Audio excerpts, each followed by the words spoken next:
আসসালামু আলাইকুম সুপ্রিয় শিক্ষার্থীবৃন্দ, আশা করি সবাই ভালো আছো। সবাইকে অ্যানা টিউটোরিয়াল এডুকেশনে স্বাগতম। আজকে আমরা নতুন কারিকুলামের অষ্টম শ্রেণীর চতুর্থ অধ্যায় ক্ষুদ্র সঞ্চয় ভবিষ্যৎ গড়ি এই চ্যাপ্টার নিয়ে আলোচনা করব। এই চ্যাপ্টারের মুনাফা চক্রবৃদ্ধি মূলধনের ম্যাথ করব আমরা। আচ্ছা, তাহলে আমরা শুরু করি। আচ্ছা, এখানে অষ্টম শ্রেণীর শিক্ষার্থী শান্তা মাঝে মধ্যে তার মা বাবা ও নিকটাত্মীয়ের কাছ থেকে উপহার হিসেবে কিছু টাকা হাতে পায়। শান্তা চিন্তা করলো সে টাকা সঞ্চয় করবে, বরং এর জন্য তার মায়ের সঙ্গে সে কাছের একটি ব্যাংকে যায়। আচ্ছা, শান্তা তাহলে ব্যাংক অ্যাকাউন্ট খুলতে ব্যাংকে যায়। আচ্ছা, এইখানে ব্যাংক কর্মকর্তা শান্তাকে বলল সে একটি অ্যাকাউন্ট খুলতে চায় এবং সেখানে সে প্রতি মাসে 200 টাকা সঞ্চয় করতে চায়। ব্যাংক কর্মকর্তা জানালো যে হিসাব খুলতে হলে তাকে প্রয়োজনীয় কাগজপত্র এবং প্রারম্ভিক 100 টাকা জমা দিয়ে অ্যাকাউন্ট খুলতে হবে এবং প্রতি মাসে কিস্তি বাবদ 200 টাকা দিতে হবে। আচ্ছা, প্রারম্ভিক মানে এখানে বোঝানো হচ্ছে যে শুরুতে তাকে 100 টাকা দিয়ে ব্যাংক অ্যাকাউন্ট খুলতে হবে। আচ্ছা, এইখানে কোশ্চেন কি, প্রথম মাসে শান্তার মোট জমা কত? তাহলে প্রথম মাসে তার মোট জমা কি? সে প্রারম্ভিক মানে শুরুতে 100 টাকা জমা দিয়ে অ্যাকাউন্ট খুলেছে এবং ওই মাসের কিস্তি বাবদ আরও 200 টাকা দিছে এবং প্রতি মাসে সেভাবে করে দিয়ে যাবে। আচ্ছা, তাহলে যেটা বললাম যে প্রথম মাসে শান্তার জমা হবে, তাহলে কি প্রারম্ভিক অ্যাকাউন্ট খুলতে লাগবে 100 টাকা আর প্রথম মাসের কিস্তি বাবদ লাগবে 200 টাকা, তাহলে টোটাল জমা পড়লো কত টাকা? 300 টাকা। তাহলে তার প্রথম মাসে সে জমা রাখলো হচ্ছে টোটাল 300। এইবার সেকেন্ড কোশ্চেনটা কি ছিল, যে দ্বিতীয় মাস শেষে শান্তার মোট জমা কত হবে? দ্বিতীয় মাস শেষে শান্তার মোট জমা, তাহলে দেখো দ্বিতীয় মাস শেষে শান্তার জমা হবে প্রথম মাসের জন্য হচ্ছে 300 টাকা। প্রথম মাসে জমা রাখছিল 300 টাকা, আর দ্বিতীয় মাসের জন্য আবার জমা রাখবে 200 টাকা, কজ হচ্ছে আর প্রত্যেক মাসে কিস্তি বাবদ 200 টাকা দিতে হবে। তাহলে টোটাল তার জমা থাকবে কত টাকা? যোগ করলে 500 টাকা। তাহলে দ্বিতীয় মাসে শান্তার টোটাল জমা হচ্ছে 500 টাকা। আর 3 নম্বরে কি বলছে? বলছে তৃতীয় মাস শেষে শান্তার মোট জমা কত হবে? তৃতীয় মাস শেষে শান্তার মোট জমা কত হবে? আচ্ছা, তৃতীয় মাস শেষে শান্তার কত জমা হবে? দ্বিতীয় মাস শেষে টোটাল জমা ছিল তার 500 টাকা, আর তৃতীয় মাসের জমা হচ্ছে আরও 200 টাকা, কজ প্রত্যেক মাসেই তো 200 টাকা কিস্তি বাবদ দিতে হচ্ছে। তাহলে তৃতীয় মাসের জন্য 200 টাকা, আর আগের আগের মাস দুইটা, ওই 2 মাসে জমা করছে 500 টাকা, তাহলে টোটাল মোট জমা হচ্ছে তার কত টাকা? 700 টাকা। আচ্ছা, দেন একক কাজে কি বলছে? শান্ত তার নোটবুক জমার পরিমাণ হিসাব রাখার জন্য নিচের ছকটি প্রস্তুত করলো। তুমি শান্তার 1 বছরে মোট জমার হিসাবটা নিচের ছকে পূরণ করো। আচ্ছা, এখানে কিস্তি সংখ্যা দেওয়া আছে, পরিমাণ দেওয়া আছে, প্রারম্ভিক জমা দেওয়া আছে, আর কর্মসূচিত মোট জমা আছে। কর্মসূচিত মোট জমা মানে সে প্রথম মান্থে কত রাখলো, দেন দ্বিতীয় মান্থে কত রাখলো, টোটাল হিসাবটা। আচ্ছা, তাহলে কিস্তির সংখ্যা এই যে 12 মাসে, এক মাসে পরিমাণ এক মাসে সে 200 টাকা করে জমা রাখছে, আর শুরুতে প্রারম্ভিক জমা শুরুতে সে 100 টাকা দিচ্ছে, পরে তো আর কোনো টাকা দেওয়া লাগে নাই, সেজন্য এইটার বক্সটা আর ফিল আপ করা লাগবে না, কজ শুরুতেই টাকা সে জমা দিয়েছে 100 ব্যাংকে রাখার জন্য। তাহলে এই টাকাটাই তার হচ্ছে প্রথম মান্থে 100 টাকাটাই যে কর্মসূচিত মোট জমাতে যোগ হয়েছে, আর দেন হচ্ছে সে পরের মান্থে আরও 200 টাকা করে দিচ্ছে, তাহলে টোটাল 300। দেন দ্বিতীয় মান্থে আরও 200, 500, তৃতীয় মান্থে এভাবে করে 200 200 করে বাড়ছে, কজ সে প্রত্যেক মান্থে 200 করে জমা রাখতেছে। 200 200 করে বেড়ে 12 মাসে টোটাল হয়েছে তোমার 2500 টাকা। দেন আমরা আসি 74 পৃষ্ঠা। এখানে জোড়ায় একটা কাজ দিচ্ছে। আচ্ছা, এখানে কি কাজ দিছে? উপরের ছকটি পর্যবেক্ষণ করে শান্তার কিস্তির সংখ্যা এবং মোট জমার মধ্যে সম্পর্ক খুঁজে বের করো। তাহলে এই দেখো উপরের কিস্তিটা, এটা তো আমরা একটু আগেই করলাম, তাই না? এখন এটা থেকে আমাদের নিচের সম্পর্কটা খুঁজে বের করতে হবে, জোড়ার কাজটা। আচ্ছা, এইখানে আমরা দেখো এই যে এই ফর্মুলাটা দেখো, এখানে আমাদের সম্পর্ক বলছে, সম্পর্ক খুঁজে বের করতে বলছে। তো আমরা শান্তার কিস্তির সংখ্যাকে এক্স ধরছি, আর কিস্তির পরিমাণকে আমরা এম ধরছি, আর প্রারম্ভিক জমাকে সি ধরছি, আর মোট জমাকে ওয়াই ধরছি। তাহলে আমরা সম্পর্কটা কিভাবে লিখতে পারি? ওয়াই হচ্ছে মোট জমা, মানে টোটাল সেভিংটা হচ্ছে তোমার ওয়াই। তাহলে Y equals to M X. M মানে কি বুঝাইছে? এম মানে বুঝাইছে কিস্তির পরিমাণ, আর এক্স মানে বুঝাইছে কিস্তির সংখ্যা। সে মানে প্রথম মাসে কত রাখলো, দ্বিতীয় মাসে কত রাখলো, তৃতীয় মাসে কত রাখলো, এটা তো কিস্তির সংখ্যার সাথেই তো কিস্তির পরিমাণটা গুণ হবে। প্রথম মাসে এত রাখলাম, দ্বিতীয় মাসে এত রাখলাম, তো কি এটা বাড়লো না? তাহলে এটার সাথে তো এটা গুণ হবে। তাহলে এম এক্স, এম এর সাথে এক্স গুণ আকারে, তারপর হচ্ছে যোগ। তাহলে এক্সট্রা যে আমি প্রারম্ভিক মানে শুরুতে আমি যে 100 টাকা জমা রাখছি, সেটা হচ্ছে কি আমার এক্সট্রা, সেটা আমার এক্সট্রা, তো সেটাও কি সাথে যোগ হবে। তাহলে আমরা সম্পর্কটা কি খুঁজে পাই? সম্পর্কটা আমরা পাই Y equals to M X plus C. এইখান তুমি এখান থেকে যদি বের করো, তাহলে দেখো ওয়াই সমান সমান এম এক্স প্লাস সি। আচ্ছা, তাহলে এই সমীকরণটা ব্যবহার করে আমাকে বলছে তোমার 14তম 14তম মাসে শান্তার মোট জমার পরিমাণ কত হবে সেটা বের করতে। তাহলে 14তম মাস, 14তম উল্লেখ করে দিছে, তাহলে এটা কি কিস্তির সংখ্যাটা উল্লেখ করছে না? তাহলে এই যে দেখো এখানে কি চেঞ্জ হবে, এম এর জায়গায় 200, বাট এক্স এর জায়গায় 14 হবে, এক্স এর জায়গায় কি হবে, 14 হবে। আর এক্সট্রা যে আমি জমা দিছি সি, এটা 100। তাহলে Y equals to M X plus C, এখানে কি আমরা ওয়াই এর মান হচ্ছে মানে টোটাল সেভিংটা, আর এম হচ্ছে তোমার 200 টাকা করে যে আমি জমা দিলাম, আর এক্স এর মান আমাদের বলছে যে শান্তা যদি 14তম মাসে জমা রাখে তাহলে টোটাল সেভিংটা কত হবে। তাহলে এই যে 200-র সাথে আমি 14 গুণ করছি, গুণ করার পর 100 আরও সাথে যোগ করছি, তাহলে টোটাল আসছে 2900 টাকা। এবার এখানে আমার আরো একটা কাজ দিচ্ছে, বলছে যে এবার তুমি বের করো 16 মাস আর 23 মাস। তো সেম টু সেমই তো, আগের মতোই তো, 14 মাস, এখন আমরা জাস্ট বলছে 16 মাস। তো সব ঠিক থাকবে, জাস্ট হচ্ছে এক্সের জায়গায় কি বসবে, এবার 16 বসবে। আর পরে আবার বলছে 23, তাহলে সব ঠিক থাকবে, এক্সের জায়গায় কি বসবে, 23 বসবে। এই দেখো এম এর মান 200 থাকবে, এক্স এর মানটা খালি চেঞ্জ হবে যে 23, কারণ কিস্তির সংখ্যাই তো আমরা এক্স ধরছি, তো এক্স এর মানটা 23, আর সাথে 100, 100 তো প্রারম্ভিক 100, এটা তো আমি শুরুতে জমাই রাখছিলাম সি, তাহলে এটা 100। আর টোটাল 4700 টাকা, এটা তোমরা ক্যালকুলেটিং করলেই পাবা। প্রথমটা 3300 টাকা বের হয়েছে তোমার 16তম মাসে, আর পরেরটা বের হয়েছে 23তম মাসে হচ্ছে তোমার 4000। আচ্ছা, দেন আমরা আসি সরল মুনাফা। সরল মুনাফাটা কি?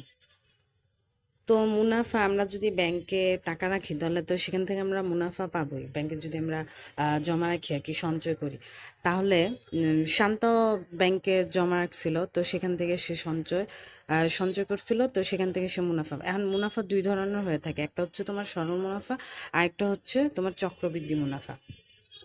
তাহলে আমরা আগে সরল মুনাফাটা করব, দেন আমরা চক্রবৃদ্ধি মুনাফা করব, তারপর দেখব যে দুইটার মধ্যে শান্তা কোন ধরনের মুনাফাতে বেশি লাভ করতে পারে। আচ্ছা দেখো, দেন আমরা সে উদাহরণ একে, এখানে কি বলছে যে 7% হার 3000 টাকা 6 বছরের মুনাফা কত? আচ্ছা, 7% হার, পার্সেন্টেজ আছে যেহেতু, তার মানে এখানে যে মুনাফার হার আছে। আর 7% হার 3000 টাকা, 3000 টাকা 6 বছরের মুনাফা কত? তাহলে 3000 টাকা, 3000 টাকা এটা কি দাও আমার? তাহলে এটা আমাদের মূলধন দাও, মূলধন মানে এখানে পি ধারা প্রকাশ করা হবে। আর 6 বছর একটা সময় আমার উল্লেখ করে দিয়েছে, 6 বছর মানে কত সময়? 6 বছর সময় এন দ্বারা প্রকাশ করা হবে, তাহলে এন সমান সমান 6 বছর। এখানে আমরা আগে কি কি পাই সেগুলো আগে আমরা লিখব। তাহলে মুনাফার হার পেয়েছি আমরা, তারপর আসল পাইছি, সময়কাল পাইছি। তাহলে ফর্মুলাটা আমরা কি লিখবো? I equals to P R N. এখন I equals to P R N, এখানে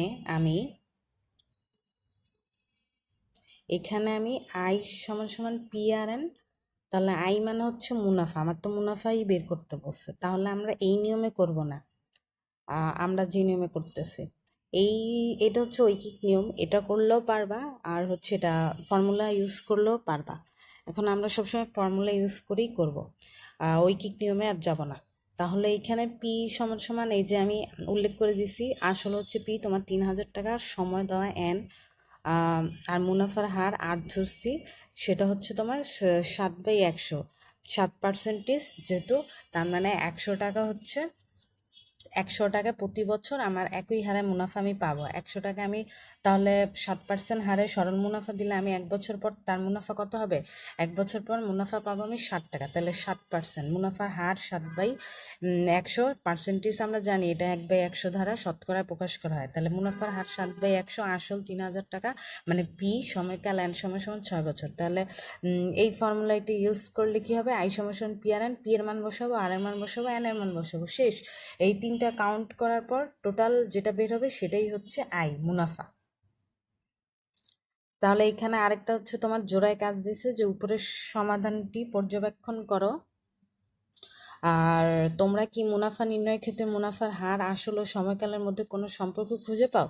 তোমার সহপাঠীর সঙ্গে আলোচনা করো। অবশ্যই আমরা সম্পর্ক তো খুঁজেই পাই, একটু আগেই আমরা সেটা দেখছি। তাহলে মুনাফা নির্ণয়ের ক্ষেত্রে মুনাফার হার, আসল ও সময়কালের মধ্যে একটা সম্পর্ক খুঁজে পাইছি।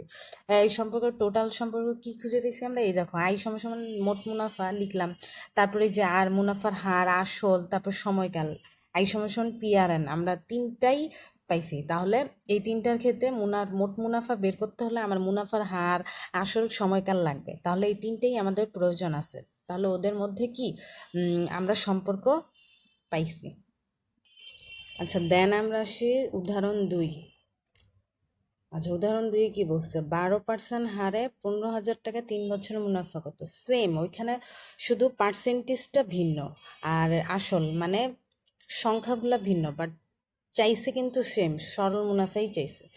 তাহলে মুনাফার সূত্র থেকে আমরা কি জানছি? আমি একটু আগে আলোচনা করছি, মুনাফা আই সমান সমান পি আর এন, আই সমান সমান পি আর এন। তাহলে এখানে মুনাফা আই সমান সমান, এবার আমার আগে দেখতে হবে কি কি দেওয়া আছে। তাহলে দেওয়া আছে কি, যেহেতু পার্সেন্টেজ আছে তার মানে মুনাফার হার দেওয়া আছে 12%, 12/100। তারপর আসল পি দেওয়া আছে তোমার 15,000 টাকা, সময় এন দেওয়া আছে তোমার 3 বছর। তাহলে মোট মুনাফা আই সমান সমান পি আর এন, পি এর মান বসাবো, আর এর মান বসাবো, এন এর মান বসাবো, শেষ। মান বসে কাউন্টিং করব, ক্যালকুলেশন করলে এই যে এভাবে তুমি হাতেও ক্যালকুলেশন করতে পারো, ক্যালকুলেটরও ক্যালকুলেশন করতে পারো, এটা কোনো ফ্যাক্ট না। এই যে শূন্য শূন্য দিয়ে কাটলা, 2টা শূন্য এখানে, 2টা শূন্য কাটা, তারপর হচ্ছে তুমি কাউন্ট করে ফেললা। তাহলে আমাদের অ্যান্সার আসলে কত? 5,400 টাকা। তাহলে 12% হারে 15,000 টাকা 3 বছরের মুনাফা, টোটাল মুনাফা আমরা কত পাবো? 5,400 টাকা। বুঝতে সমস্যা হলে আমাকে কমেন্ট বক্সে জানাতে পারো, কোন লাইন বা কোনটা বুঝো নাই সেটা কমেন্ট বক্সে বলবা, আমি আর ট্রাই করবো আবার বুঝিয়ে দেওয়ার জন্য। আচ্ছা, দেন আমরা আসি উদাহরণ 3। উদাহরণ 3-এ কি আছে? রিনা ব্যাংকে 11% সরল মুনাফা হারে টাকা জমা রেখে 5 বছর পর 2,200 টাকা মুনাফা পেল। সে কত টাকা জমা রাখছিল? তাহলে রিনা ব্যাংকে 11% সরল মুনাফা হারে টাকা জমা রেখে, এখানে বলছে রিনা ব্যাংকে 11% সরল মুনাফারে টাকা জমা রেখে 5 বছর পর 2,200 টাকা মুনাফা, সে কত টাকা জমা রেখেছিল? আচ্ছা, তাহলে এখানে কি কি দেওয়া আছে দেখো, এখানে হচ্ছে 11% মানে মুনাফার হার দেওয়া আছে, আর টোটাল মুনাফাটাও দেওয়া আছে যে 5 বছর পর সে 2,200 টাকা মুনাফা পেয়েছে। তাহলে তোমার টোটাল মুনাফাটাও দেওয়া আছে, আবার সময়টাও উল্লেখ করা আছে, কয় বছর? 5 বছর। তাহলে সে কত টাকা জমা রেখেছিল? তার মানে আমি যে জমা রাখছিলাম আসলটা, মানে রিনা যে ব্যাংকে জমা রাখছিল আসলটা, সেই জমাটা আমি জানি না, মানে আসলটা জানি না। তাহলে আমার কি বের করতে হবে? পি বের করতে হবে। আসল, আসল ইকুয়ালস টু কি ধারা আসল প্রকাশ করা হয়? পি ধারা। তাহলে আমার কি বের করতে হবে? পি বের করতে হবে। আই দেওয়া আছে, আর দেওয়া আছে, এন দেওয়া আছে। এই দেখো, আগে আমরা লিখবো কি কি দেওয়া আছে, তাহলে তোমার ম্যাথ করতে বেশি সুবিধা হবে। দেখো কি কি দেওয়া আছে। মুনাফার হার আর সমান সমান 11%, 11/100। মুনাফা আই সমান সমান 2,200।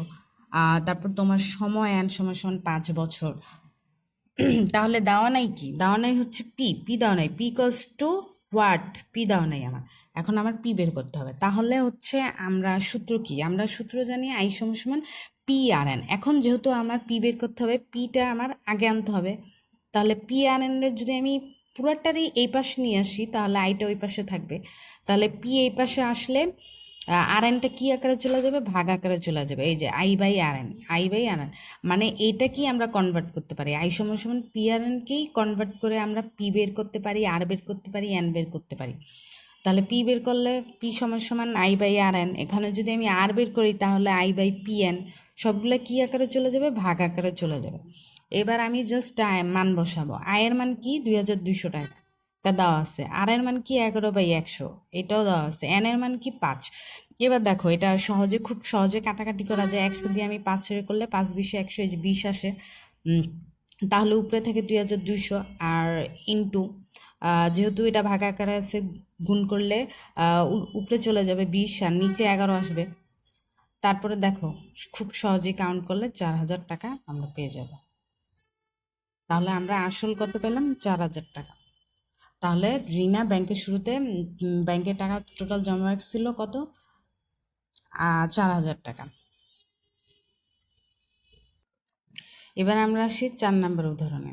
এখানে কি বলছে, 4200 টাকার 4 বছরের মুনাফা 2100 টাকা হলে মুনাফার হার কত। সেম আগেরটাই চাইছে হচ্ছে তোমার জমা রাখছিল কত মানে পি, আর এখন চাইছে মুনাফার হার কত মানে আর। আমি বলছিলাম কনভার্ট করলে আই সমান সমান পি আর এন থেকেই আমরা কনভার্ট করব, মানে এই যে এই সূত্র থেকেই কনভার্ট করব। তাহলে আর কে এই পাশে নিয়ে আসি, তাহলে পি এন ভাগ আকারে চলে যাবে।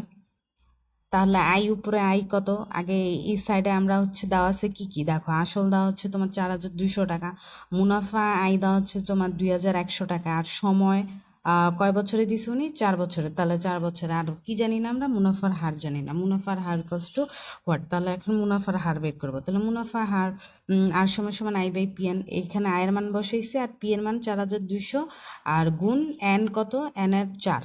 এবার দেখো এটা কাটাকাটি যায়, এই যে 0 0 কাটা, তাহলে 21 দুগুণ 42, নিচে 2। তাহলে আমরা উপরে কিছুই নাই, উপরে কিছু নাই যেহেতু 1, আর নিচে 2 আছে, তাহলে 4 দুগুণে 8, আর মুনাফার হার যেহেতু, তাহলে 100 দ্বারা প্রকাশ করা হবে।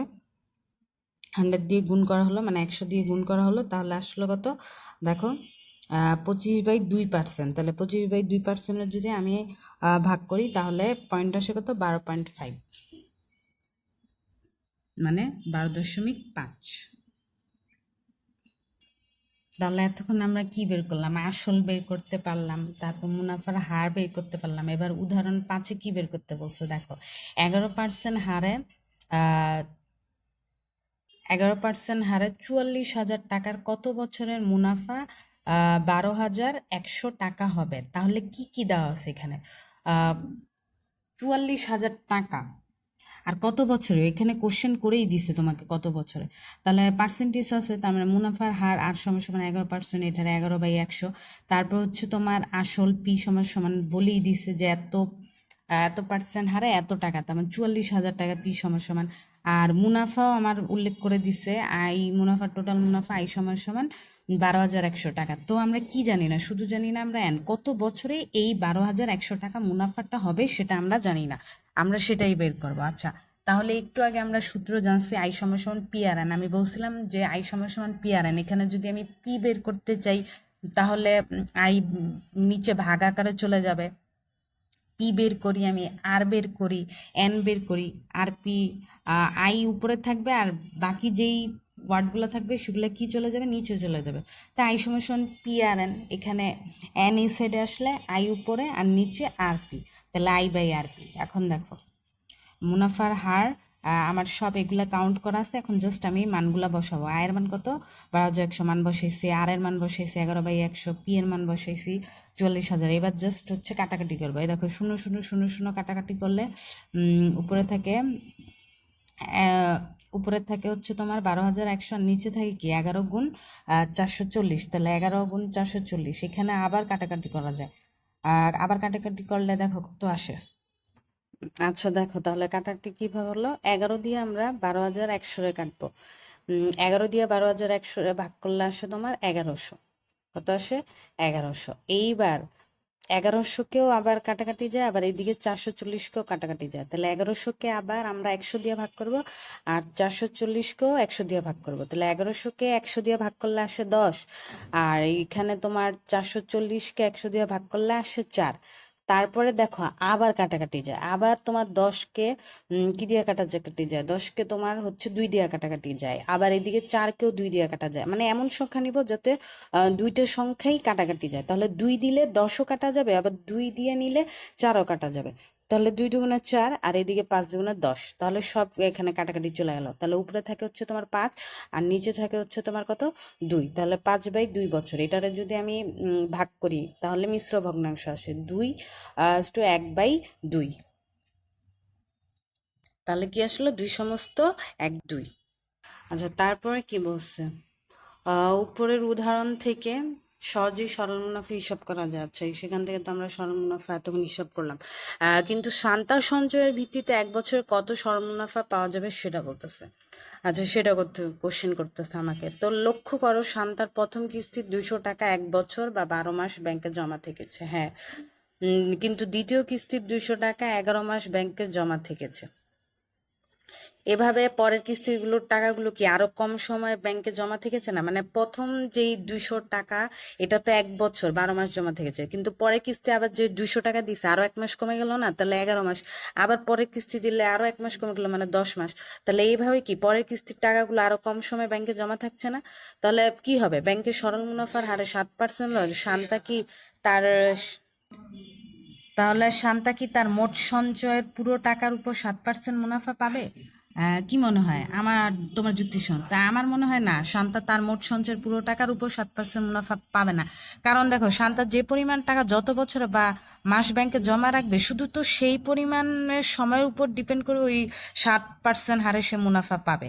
কিন্তু পরবর্তীতে আবার সে 2 মাস, দ্বিতীয় মাসে আবার সে টাকা জমা রাখছে, তাহলে তোমার টোটাল ছিল 12 মাস। তো দ্বিতীয় মাসে টাকা রাখার ফলে কি, আর দ্বিতীয় কিস্তিতে যে 200 টাকা রাখছে, তাহলে 11 মাস ব্যাংকে জমা থাকছে না। আবার তুমি তৃতীয় কিস্তিতে 200 টাকা জমা রাখলে 10 মাস জমা থাকতেছে না, তার মানে কি কমতেছে না? তাহলে 7% তো সে 1 বছরের সময় রাখছে, তাহলে ওই সময় পর্যন্তই সে পাবে। আর পরবর্তীতে সেই সময়ের পরবর্তীতে সে কি আর ওই মুনাফা, সেম মুনাফা আর কি পাবে না। তাহলে আমরা কি বুঝলাম, যে শান্তা যে টাকাটা জমা রাখছে সেটা টোটাল সঞ্চয়ের উপরে 7% মুনাফা পাবে না। শুধুমাত্র সে সেই সময়ের উপরেই ডিপেন্ড করে পাবে, যত বছর বা মাস ব্যাংকে জমা রাখবে শুধু সেই সময়ের উপর সে ওই 7% করে মুনাফা পাবে। টোটাল সঞ্চয়ের উপরে, টোটাল সেভিংয়ের উপর সে 7% মুনাফা পাবে না। আচ্ছা, আজ এই পর্যন্তই। নেক্সট ভিডিওতে তোমাদের উদাহরণ 6, 7 আদার্স আরও কয়েক পৃষ্ঠা, 87 পৃষ্ঠা পর্যন্ত করানো হবে। সো সেই পর্যন্ত সাথে থাকো, আর দ্রুত নোটিফিকেশন পেতে চ্যানেলটি সাবস্ক্রাইব করে রাখো।